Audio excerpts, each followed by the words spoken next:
जी, तो आज हम निकल दिए थे अपने रोहतक की तरफ क्योंकि आज जाना था हमें अपने एक रिलेटिव के यहाँ शादी अटेंड करने के लिए। तो स्कूल से आते ही मैंने तैयारी पकड़ ली थी रेडी होने की क्योंकि कितना भी टाइम दे दो वही कम है और राहुल तो 5 मिनट में ही तैयार होके बैठ गए थे गाड़ी में।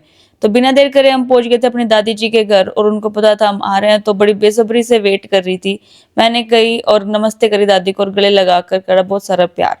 घर पहुंचकर हम सबने करी सबको नमस्ते और पूछे सबके हाल चाल और फिर देव तो अपना फेवरेट काम करते हुए मिला मेरे को। इसको तो मालूम ही नहीं पड़ा कि हम कब आए और देख के हो गया था एकदम सरप्राइज कि भाभी मैंने तो हेडफोन लगा रखा था तो पता ही नहीं चला कि आप कब आए।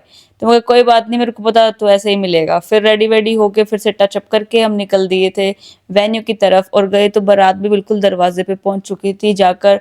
अब रिलेटिव्स के आए हैं तो जाकर हमें भी इनके रौनक लगाना ही था। तो शादी में पहुंचे और करा थोड़ा सा डांस। पर डांस करने से पहले एक अच्छे रिश्तेदार होने के नाते हम गए सब रिश्तेदारों के पास और पूछे उनके हालचाल और करी सबको नमस्ते और फिर चल दिए थे हम अपने डांस की तरफ।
तो जी शादी ब्याह में साली जो खड़ी रहती हैं यहाँ पे द्वार पे स्वागत करने के लिए, उनको वेट कराने में भी अलग ही मजा आया। मतलब बाराती भी फुल एंजॉय करते हुए मतलब गेट के बिल्कुल पास होते हैं पर चींटी की रफ्तार से बिल्कुल धीमे धीमे आगे बढ़ेंगे ताकि जो भी स्वागत करने के लिए वहां खड़े हैं वो और ज्यादा इंतजार करें।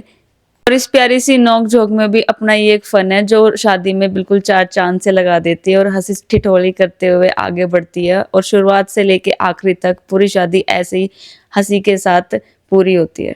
और बारोठी के इस प्यारे नाच गाने के बीच में हम मिले हमारी प्यारी सी दीदी रितिका से जो भोपाल रहती है और इन्होंने बताया कि कविता तुम सबके मैं सारे व्लॉग देखती हूँ और वहीं से बैठे बैठे तुम्हारे घर की सारी बातें मेरे को पता है।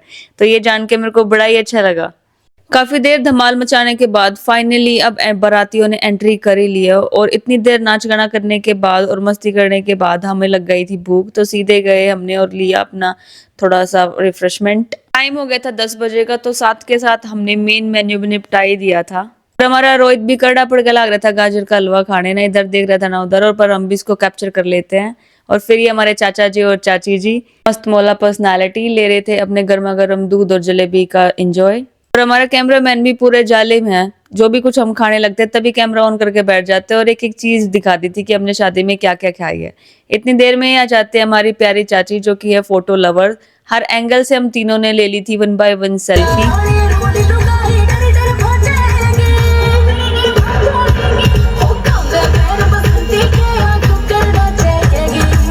एक वेल ऑर्गेनाइज शादी में एंजॉय करने के बाद हम पहुंच गए थे दूल्हे की मम्मी और मौसियों को बेस्ट विशेस देने के लिए गए और 25-30 फोटोज कराने के बाद हमने करा सिलसिला मान सम्मान करने का।